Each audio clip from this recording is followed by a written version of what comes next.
Ah, good day, my man. Lord Cardlin, requesting an audience with her ladyship. Yes, please do check if your mistress is at home to callers. Pays to be cautious, doesn't it, old chap? Ah, her ladyship is available. Capital. Yes, of course, I will indeed wait in this parlor. Your ladyship. It is delightful to see you once again. How did I find you? Well, despite your reluctance to reveal your identity when we last met, you were not so difficult to discover. When one knows where to look and... Why what? Why have I sought you out? I should have thought that was perfectly obvious. I enjoyed meeting you the other night, and I wanted to further our acquaintance. No. I see. If my attentions are unwelcome, I will, of course, not trouble you any further. I have a suspicion that is not the issue, though. Why is it not a good idea? You are widowed, are you not? And society affords widows much more freedom than unmarried ladies. You have no need to fear censure. You are keeping yourself at arm's length for my sake. Whatever for? I can assure you I have no need to be protected. Come on, cease wringing your hands and be honest with me. Why are you so reluctant for us to further our acquaintance despite our obvious attraction to each other?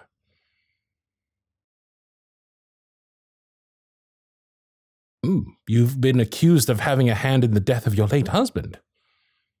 By whom? His family. Specifically your late husband's brother. What, Amberton? Well, I must confess that was not what I was expecting to hear. And did you? I apologize if I offended you. You understand I had to ask. I must say, I find even your indignation attractive. What have you done to me, woman? I am not usually so infatuated. So, what evidence does your brother-in-law have to accuse you? I was led to believe your husband died in a riding accident.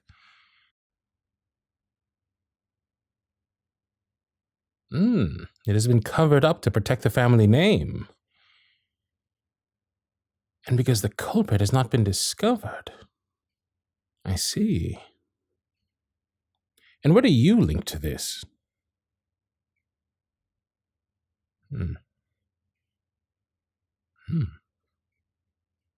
Right. What? Amberton is blackmailing you?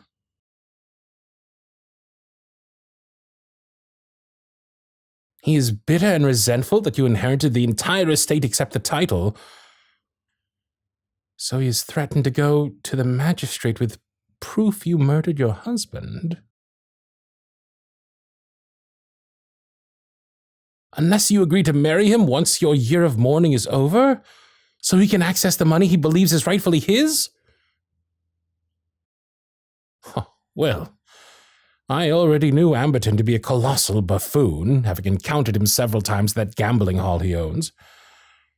My father was unfortunately addicted to piquet and faro, and spent more time there than he did at home with my mother.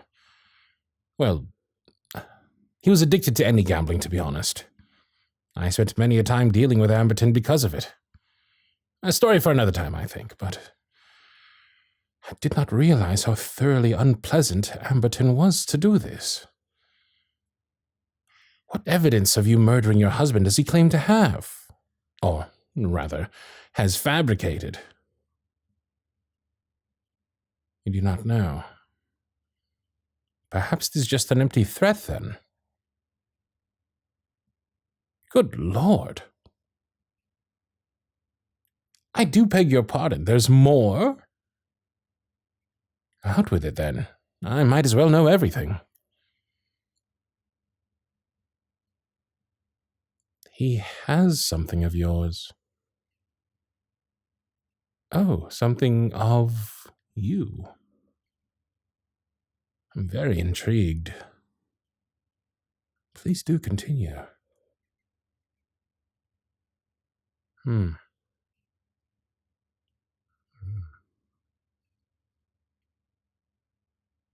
I see.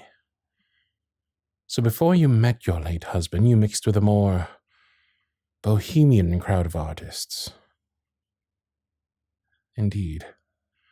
Well, that explains the sketching paper at the ball to some extent. And you also often posed for some of the artists. Well, I fail to see the concern. Oh. You posed without clothing. Ah, I see. And Amberton has a picture of you?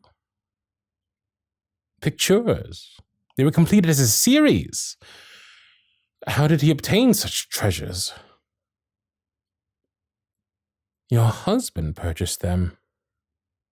Oh, for his own private enjoyment. Wise fellow indeed. So, how did Amberton get hold of them?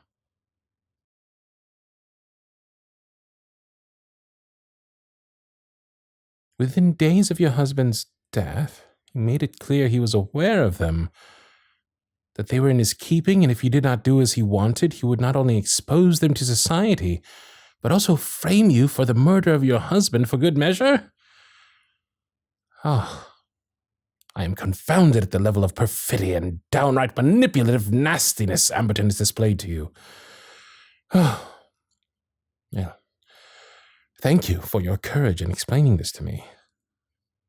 May I ask one more thing of you?